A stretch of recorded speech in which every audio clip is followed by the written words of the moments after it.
Hello everyone, welcome to another episode of Daily Gwei Refuel, where we recap the latest news in the Ethereum ecosystem. I'm your host, Anthony Sassano, and it's the 17th of February 2025.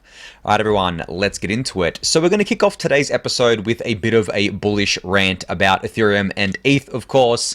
I don't think I've done one of these in a little while, and I think it's needed, to be honest. I think it's time to do one because, there's a number of different reasons. Obviously, price action has been what it has been. Not just for ETH, though, for like everything overall has just been kind of not fun over the last maybe couple of months or something like that. And I think obviously, post-election we had that Trump pump, as people called it, right? But then with all the tariff stuff going on and with, interest rates not coming down as fast as people thought that were going to come down, and with inflation still running relatively hot, markets are just in, a holding pattern right now. But this bullish rant isn't about the markets in particular.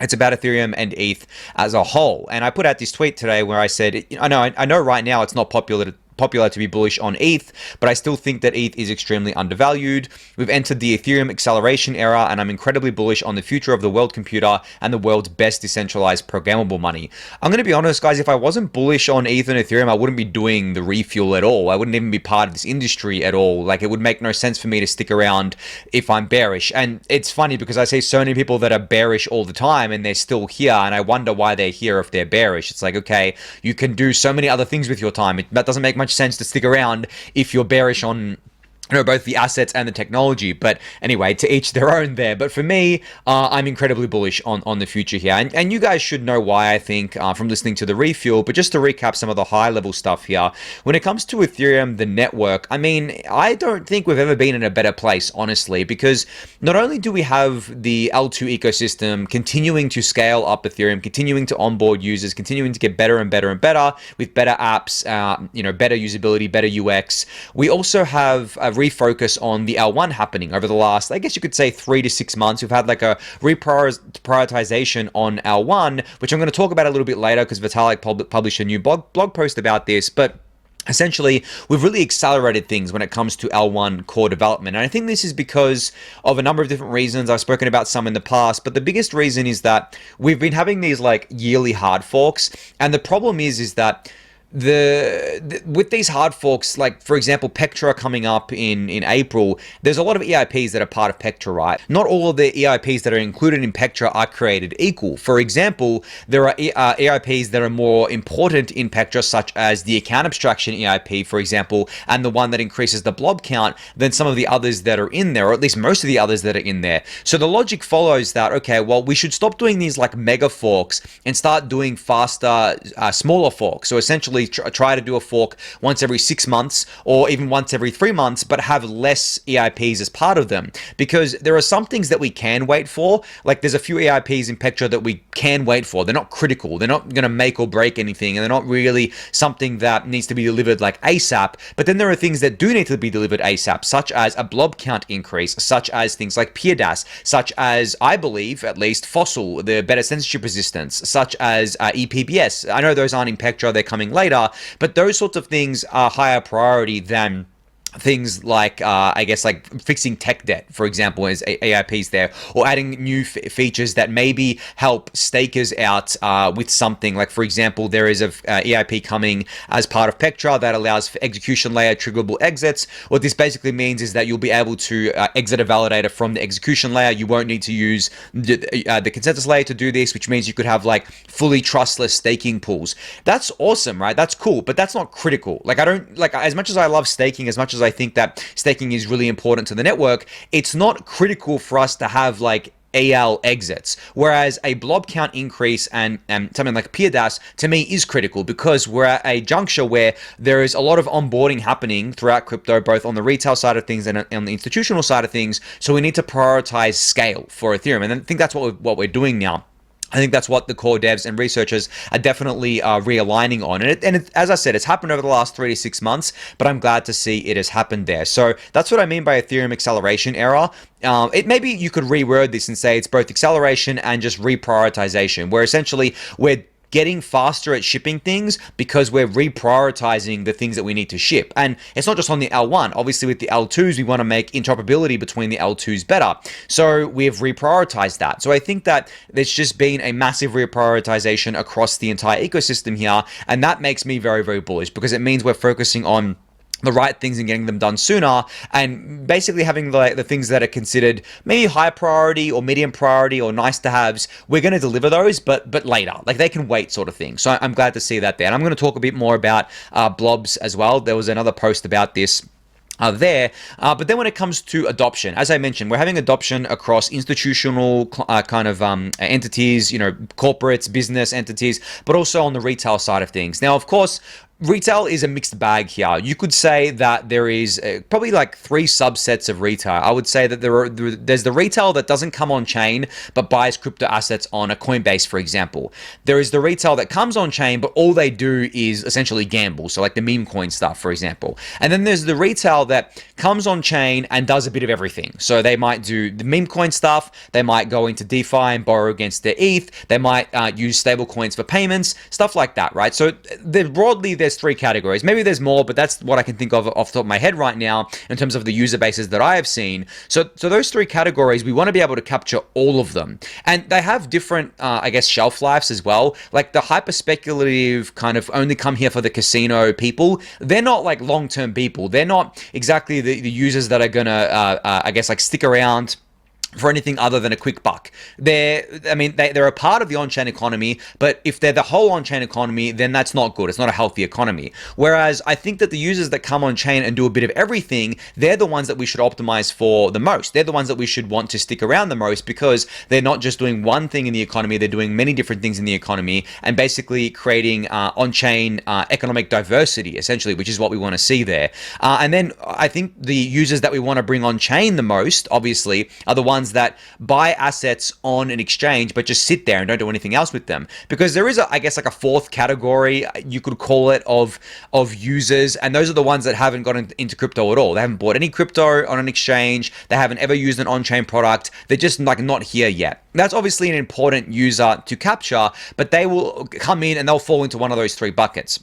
So we want to focus on those users that have only ever bought a asset on an exchange and not used it on chain. And there are multiple, focuses here. Obviously, Coinbase has a really big push with Base going on. Infinex, their entire thing is that they want to basically recreate the Binance experience, but on chain. So essentially get all those users, even those ones that are in assets that aren't native to Ethereum, such as a lot of the top 10 or top 20, like other L1 assets and stuff like that, right? They want to bring them into the on-chain ecosystem, not just Ethereum, but across all of on-chain there. So there's a lot of that stuff happening, and there's a lot of onboarding happening there on the retail side. But I think that for the foreseeable future, a big story for Ethereum is going to be on the institutional and corporate side of things. And I've actually tweeted out a picture here that was put together by Galaxy Research showing just some of the companies that are building on Ethereum or Ethereum L2s. These are not small companies, guys. These are mega companies. Like, these are the biggest companies in the world. Obviously, you have asset managers like BlackRock, Franklin Templeton,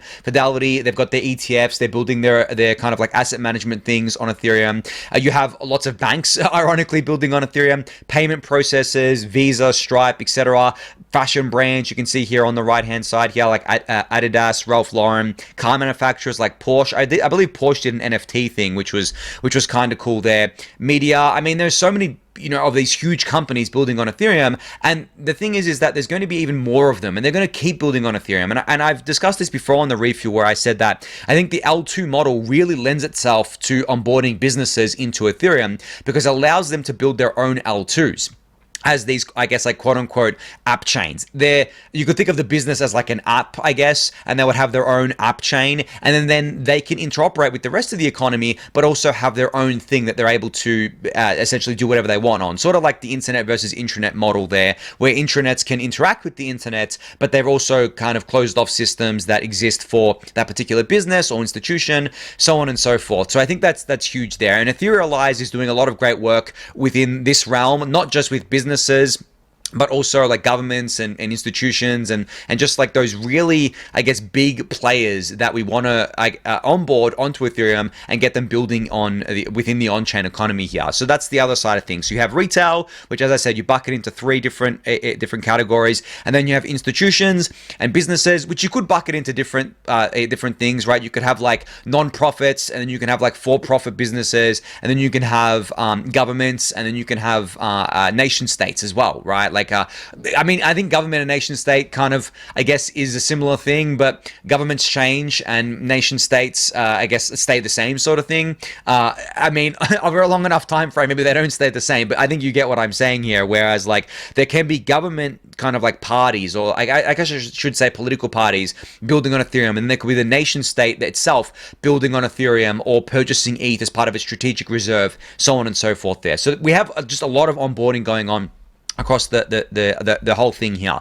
Now, obviously, Ethereum and ETH are intertwined here. I haven't talked much about ETH, but ETH is also playing a huge part in all of this. As you guys know, ETH accrues value from multiple different areas. You know, fee revenue that it generates, it accrues value from its use as a store of value, as a money, as a collateral asset in staking.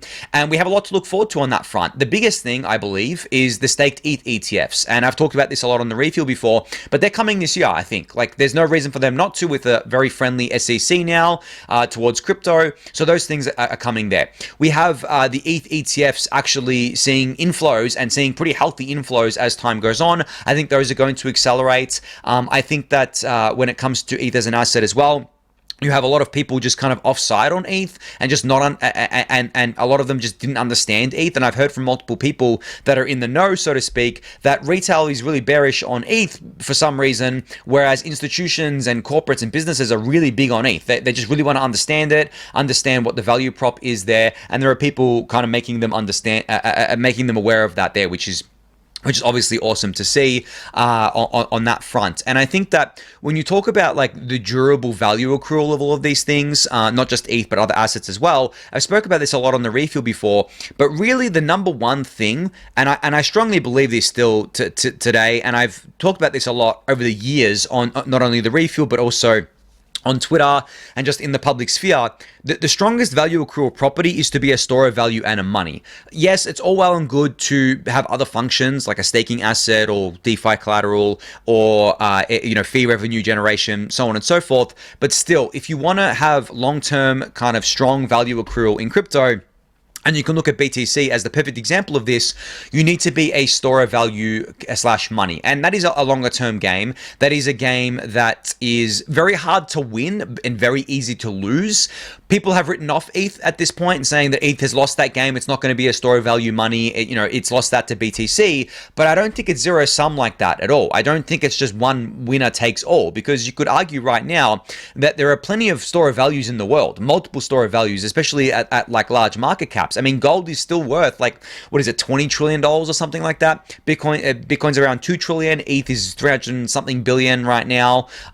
It's been to like 400 billion before, 500 billion before. So ETH is not worth that because of its like fee revenue generation, right? It's worth that because there is a monetary premium baked in. It is considered a store of value and a money there. So I think that we need to keep pushing on that, as well as pushing on the usage side of things and fee revenue generation. That's all well and good. Things like base and native rollups are going to help there a lot as well. But just getting more and more people to build on Ethereum just helps expand the network effect of ETH as an asset and make sure that ETH kind of keeps moving towards, I've used this analogy before, but like this barbell where essentially you have like two sides of the barbell. You have like the rotated out tech side on the left, you have the store of value money play on the right, and then in the middle is basically everything trying to fight between the left and the right. Ethereum was at the left, it moved to the middle. It's in the middle right now. It's still not towards the right side, I would say, as like a pure store of value kind of money that's worth a lot. BTC is pretty close to that at this point. And then everything else is basically on the left still. I don't think anything else is close to even the middle at this point. But that's the barbell that exists there, and that's what I see there. But anyway, I spent 15 minutes going on a bullish rant there. But there's just so many things to be bullish about, guys. And as you guys know, if you've listened to the Refuel, I've gone through plenty of them in detail before. So I wasn't able to list everything because I want to get through the rest of the updates for today. But hopefully that keeps you bullish on Ethereum. All right, so the Pectra upgrade is coming and coming fast. As you guys know, the test nets are about to fork. So we have the official dates here. Holeshki will fork on February 24th. Sepolia will fork on March 5th. And the Ethereum mainnet will fork in early April. No exact date yet for the mainnet fork, but it will be happening in early April there, as estimated. As long as the test nets don't like break or something like that, as long as they're going well, the forks will happen at these times. So we're very close now. Early April is is only, what is it? It's like 17th of Feb today, so it's only about 6 weeks away from today, 7 weeks until we have Pectra live on mainnet. We'll get that nice blob count increase. We have the max EB EIP going live, which allows staking of up to 2048 ETH per validator, which is going to be really cool, especially for solo stakers. We have the account abstraction EIP happening. The other one that I mentioned, the execution layer triggerable exits, as well as like 5 or 6 other EIPs. So as I've said in the past, big upgrade, biggest upgrade in Ethereum's history. But going forward after Pectra, I think we're going to be prioritizing smaller, faster upgrades with things that are critical. Because at this point in time, I would say that PeerDAS is critical. We need to get that shipped absolutely ASAP, and I think we will. But anyway, those are the dates right now. Keep you guys updated when we get a mainnet date there. So I mentioned this earlier, but Vitalik posted a new blog post all about scaling L1 Ethereum, in particular the L1 gas limit here. So you can go give the post a read for yourself. I'll link in the YouTube description below. But the TLDR is that he believes, as I believe as well, that having a higher L1 gas limit is fine, even in an L2 heavy Ethereum, even in a rollup centric roadmap world. And it's funny because I saw a bit of reactions to this blog post from people saying, "Oh, now Ethereum is wanting to scale the L1." It's like, no. We've wanted to scale the L1 forever. And you can actually find Refuel episodes from years ago where I talked about scaling the L1. But the thing is that we need to do it in a way that doesn't sacrifice Ethereum's core properties: decentralization, censorship resistance, credible neutrality, permissionlessness, openness, everything, all that sorts of stuff, right? And the only way to do that is through thorough research and then getting to the point where you can submit kind of developments to both the clients and those EIPs in order to safely scale up the gas limit without losing things like solo stakers, without losing abilities to run a full node at home on consumer hardware, and while also recognizing that this is only going to get better over time. And I guess like light clients falls into this, things like Verkle trees or the Verge part of the roadmap fall into this. It's just that it's taken a while to get there because it takes a lot of research and development to get to the point where we can do this stuff. Now, we did have a recent L1 gas limit increase to 36 million. I believe post Pectra, we're going to have another one, maybe to like 60 million. That would be really cool to see. But I think we can be more aggressive here. And I think Vitalik agrees with this, that we can be more aggressive here on the gas limit front. We just need to make sure that we're not, I guess, negatively affecting the network in terms of the full nodes on the network, the node operators generally on the network, the ones running validators, but also making sure that the network just doesn't fall over or doesn't degrade in network performance if we raise the gas limit here.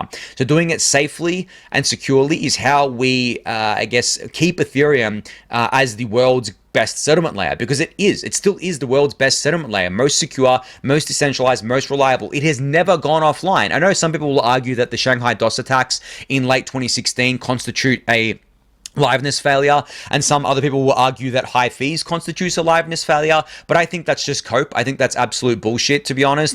Ethereum has never gone offline. The layer 1 network has never gone offline. It has 100% uptime from Genesis, which is insane when you think about it, because not even Web 2 services can boast 100% uptime. Ethereum can, and that's due to the fact that we have an incredibly resilient network, and that's due to the fact that we've basically limited the L1 scale because we knew that just throwing more hardware at it would mean that it became less decentralized and just concentrated in data centers. That's not what we're here for. That's not why we are Ethereans. That's not what we're building. We are building a network, and this is preaching to the choir, I know, but we are building a network that can be secure and reliable under any and all circumstances. 100% uptime is not the goal as well, guys. The goal is a secure and reliable and decentralized network. 100% uptime is just a really nice feature of that. And also, client diversity plays a huge role in that too. It's what saved the network from going offline, even in late 2016 with the Shanghai DOS attacks. And it is what will save the network in the future from going offline due to the fact that we have really, really good client diversity across the network. So no other network can boast this. No other L1 even comes close to this. Ethereum stands alone here, and it stands strong, and we need to preserve that while also scaling up Ethereum, of course, and that's what we're doing both at L1 and L2. I've talked about this on the Refuel plenty of times. You don't need me to rehash it for you here, but we are definitely doing that there. All right, so I mentioned blobs earlier in a post that I came across from ETH Dreamer here, or Mark from the Lighthouse team. So Lighthouse is an Ethereum client on the consensus layer here, but he put together a short post basically giving a I guess, timeline that he would like to see that is illustrative of what he wants to see here. So essentially, he basically said what I said before, where he says that we should prioritize shipping smaller forks, especially around blobs. And the post is titled Decouple PeerDAS Activation from Fusaka. So he's putting forward the idea that we should even do PeerDAS before Fusaka, which basically means just do a PeerDAS only fork, but also do blob only forks. And he calls them BPOs here, which I think it stands for blob only forks or blob fork only or something like that. But essentially his timeline is, let's do after Pectra, let's in June do PeerDAS. And then let's get to 12 blob target from from the 6 that's coming in Pectra. So basically a doubling there. Then in August, let's double the blob count again to 24. Then in October with Fusaka, let's double it again to 48 and get EOF as well and Fossil, whatever makes it into Fusaka there. This is what I like to see. These timelines are only illustrative of his point. These aren't timelines that have been discussed or anything like that. This is not something that is going to happen or anything like that. We don't know yet, but the discussions have been started. People, I think, have an appetite for this. I have an appetite for this. We need to do this. We need to scale up blobs massively from here, and we can do this safely. Honestly, there is no reason at this point why we can't do this. And as I've discussed in the past, obviously there are trade-offs with things like requiring more bandwidth from our node operators, but I think we've gotten to the point where we're basically like, well, if you want to build your own blocks, you're going to have some pretty beefy bandwidth and some pretty beefy kind of access to bandwidth, I should say. Because otherwise, you're just outsourcing your block building to MEV Boost anyway, which is what most validators do. 95% of the network already outsources their block building to the MEV Boost network, which have searches that basically find the MEV opportunities and then build the blocks there. So in that world, that means that we can have, we can massively scale blobs here, and we could potentially even massively scale L1 gas limit too. But anyway, you can go give Mark's post a read for yourself. I'll link it in the YouTube description below for you to do so. All right, another milestone from the core dev side of things here. So there was a 2-client devnet that finalized an ePBS epoch I think this was yesterday. Pectra says here, this is still very early, but it's a significant milestone to celebrate.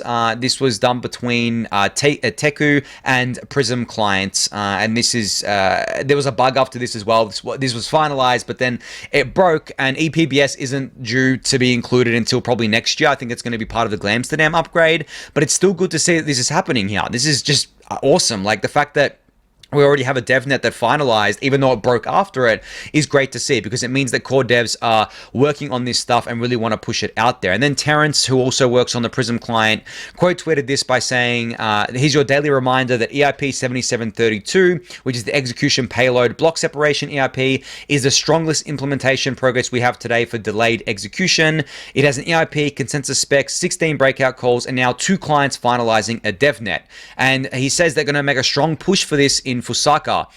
As I've said, I don't know if it's going to be part of Fusaka. It might be part of Glamsterdam. If we do Pectra as part of its own, if we do PeerDAS, I should say, as part of its own fork, and then do Fusaka as a separate fork to that, then this could make it into Fusaka, because it means that we've already shipped PeerDAS, and then Fusaka has room for another headline EIP, which could be this. It could be this coupled with Fossil. Could you imagine getting ePBS, Fossil, and EOF, which is still, I guess, like 50-50 on the table, as well as a blob increase all as part of Fusaka? That would be awesome. And having PeerDAS shipped even earlier than that, as I said, that would be awesome. So we'll see. I'll keep you guys updated on that one there. But you can check out the tweets for yourself. We'll link them in the YouTube description below for you to do so.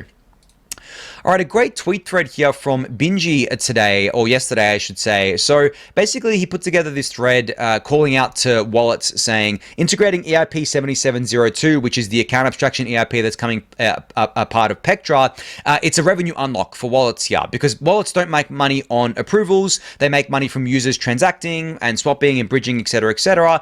But every approval prompt is a potential drop-off point where users can get frustrated, second-guess a transaction, or just abandon it altogether. 7702 removes this friction and just basically bundles everything into one and keeps it seamless. So if you're a wallet that hasn't integrated this, you are going to bleed users to wallets that have integrated this. So that means that it is a revenue unlock for you, because it basically means that you're going to retain users, you're going to get more users swapping and bridging and whatever with your wallet, and they won't bleed to other wallets here. So if you are part of a wallet team or an interface team, or you know these teams, tell them to integrate with EIP 7702 on day one. They have until early April to do it. Tell them to do this, otherwise they are going to lose users to other wallets. I know for a fact that I will not feel comfortable using a wallet. Not maybe comfortable is the wrong word, but I would feel kind of shitty using a wallet that doesn't have this integrated. Maybe not on day one, but like maybe within the first couple of weeks of Pectra going live. And I personally would switch over this. Switching wallets, it's pretty annoying, to be honest, but I would do it, because what's even more annoying than switching wallets is having to approve things. Like I really don't like approving things and not having the other features that come with 7702, such as gas sponsorship, such as the things that smart contract accounts gets, like spending limits and stuff like that, right? I would like to have that as part of my EOAs. So yeah, anyway, you can go read this tweet thread from Binji. I'll link it in the YouTube description below for you to do so. All right, last up here. So the SEC has signaled a path to ending the Coinbase lawsuit. I have discussed this so many times on the Refuel before, and I've discussed the fact that I thought this was going to happen once the SEC became pro-crypto, because of the fact that Gary Gensler is out. This would be a massive win, guys, because it means that if the SEC ends their lawsuit against Coinbase, it's basically a signal to the rest of the US businesses building, in the US, or crypto businesses, I should say, that they're not going to get sued for stupid stuff. Like, there are legitimate reasons for the SEC to go after companies for like actual securities fraud, for insider trading, all that sorts of stuff. But the SEC went after Coinbase with absolutely baseless accusations, as well as others like Kraken and Binance, etc., and Uniswap and Consensus and so many others, right? So for them, if they do withdraw or end the Coinbase lawsuit, that means that everyone else that has been playing by the rules, or at least not doing crime, it should be fine as well, which, as I said, is a huge unlock for all of those businesses. And it means that more and more businesses in the US will want to build in crypto and will be able to do that safely. And this is just on the enforcement front. We also have that crypto task force. We also have better regulations coming, and that will get at the heart and the root of the problem, rather than, I guess, the band-aid fix of just hoping that you're not going to get sued. We need proper regulations in place. We need proper fit-for-purpose securities laws and securities regulations around tokens and around crypto assets. Otherwise, everyone is just still in the dark about things. They may not get sued, but they're still in the dark, and they might be tiptoeing around saying, is this actually okay to do? And that's the whole point of actually putting in proper guidelines there. But I think on that positive note, that's going to be it for today. So thank you everyone for listening and watching. Be sure to subscribe to the channel if you haven't yet. Give it a thumbs up, subscribe to the newsletter, join the Discord channel, and I'll catch you all on Wednesday. Thanks everyone.